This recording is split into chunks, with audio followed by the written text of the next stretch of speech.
terima kasih. Dan yang belum, jangan lupa untuk klik lonceng dan subscribe supaya video saya selanjutnya teman-teman tidak ketinggalan. Terima kasih, langsung saja.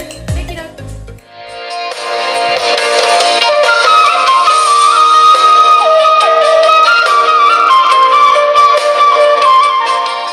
Sejarah Sisingamangaraja I, Raja Manghuntal.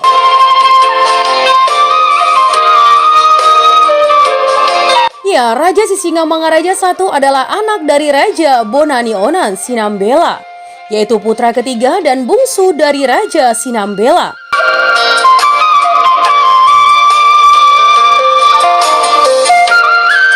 Raja Bonani Onan menikah dengan Boru Pasaribu. Walaupun mereka sudah lama menikah, tetapi mereka belum mempunyai turunan. Karena itu Boru Pasaribu pergi ke Tombak Sulu-Sulu untuk marpanggir atau keramas dengan jeruk purut. Setiap kali selesai marpanggir, Boru Pasaribu berdoa kepada Obuta yang di atas, mohon belas kasihan agar dikaruniakan keturunan. Pada suatu hari, datanglah cahaya terbang ke Tombak Sulu-Sulu dan hinggap di tempat ketinggian yang dihormati di tempat itu. Datanglah seperti kilat bercahaya yang menghampirinya. Dan yang datang itu adalah Oputa Batara Guru Doli. Oputa Tuan Batara Guru Doli berkata bahwa Boru Pasaribu akan melahirkan anak. Katanya, teman, percayalah bahwa engkau akan melahirkan seorang anak dan beri namanya Singamangaraja. Kalau anakmu itu sudah dewasa, suruh dia mengambil tanda-tanda kerajaan dari Raja Uti, yaitu pisau gajah dompat, unga haumasan, lage haumasan, uzur siringgis, podang halasan, tabu-tabu sitara pulang.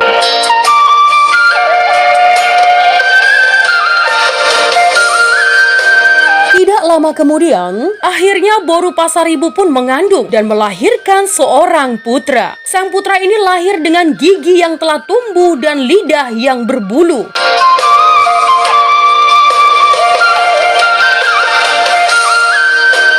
Setelah Sisingamangaraja beranjak dewasa, maka ibunya Boru Pasaribu menyampaikan pesan dari Oputa Batara Guru Doli bahwa Sisingamangaraja harus mengambil tanda-tanda kerajaan dari Raja Uti. Dia tidak tahu di mana kampung keramat Raja Uti.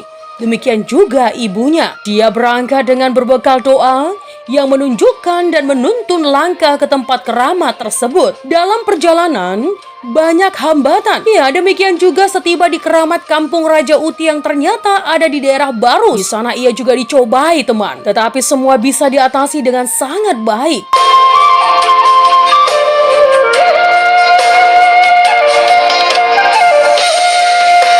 Sisingamangaraja bertemu dengan Raja Uti dan mereka makan bersama dan katanya, Sudah benar ini adalah raja dari orang Batak. setelah selesai makan, mereka pun menanyakan silsilah atau marta rombo.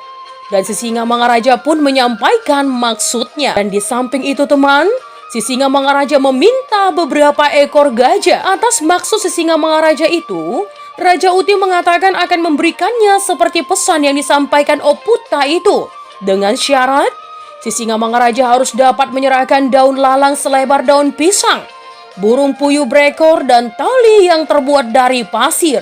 Syarat-syarat ini minta Raja Uti untuk mendapat tanda-tanda Harazon itu dapat dipenuhi semua oleh Sisingamangaraja. Sedangkan mengenai permintaan akan gajah itu, Raja Uti memberikannya asal Sisingamangaraja bisa menangkapnya sendiri.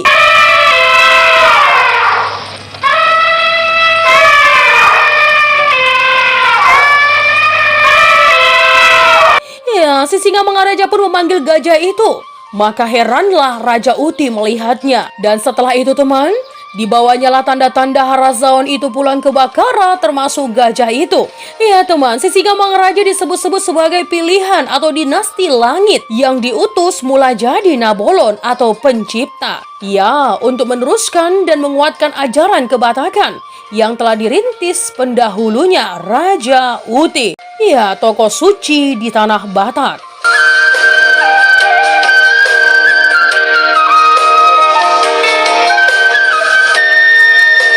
Kemudian melalui legitimasi kelompok Parbaringin, pendeta, para pendoa, tabib, ahli perbintangan, dinasti Sisingamangaraja 1-12 pun diakui sebagai kekuasaan yang mengatur jalannya adat, pemerintahan, dan hukum bagi sebagian masyarakat Batak.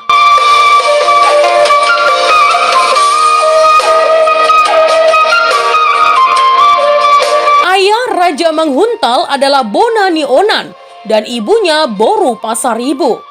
Nah teman, ada sumber lain menceritakan Raja Sitongonai Borngin adalah anak Raja Panjaitan, 7 generasi dari si Raja Batak. Anak Raja Sitongonai Borngin bernama Raja Sijorat Paraliman. Ya teman, ada kemiripan kisah kelahiran Raja Sijorat Paraliman dengan kisah kelahiran Raja Manghuntal. Kesamaannya antara lain adalah Boru Pasaribu dan Boru Hutapea boleh dibilang sama-sama dibuang karena tidak bisa memberikan anak.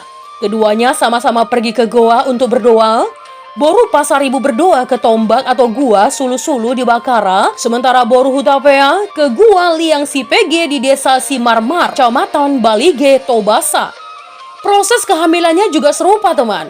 Usia kandungan keduanya melampaui batas normal, yakni sampai 2 tahun. Kesamaan lain bahwa Raja Sijorat Paraliman memiliki kesaktian yang jenis dan kadarnya setara dengan kesaktian yang dimiliki Raja Manghuntal.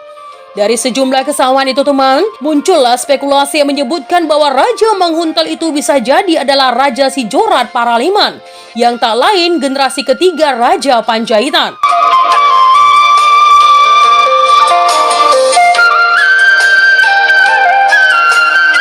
Apakah Sisingamangaraja I dan seterusnya bermaga Panjaitan? Yang pasti sampai sekarang Sinambela dan Panjaitan adalah padan atau terikat sumpah tidak boleh menikah.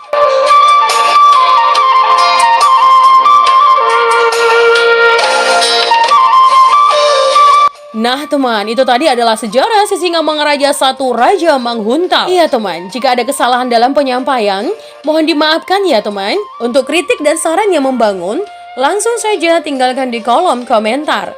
Menjadi bijak, menjadi cermat, itu penting. Terima kasih teman.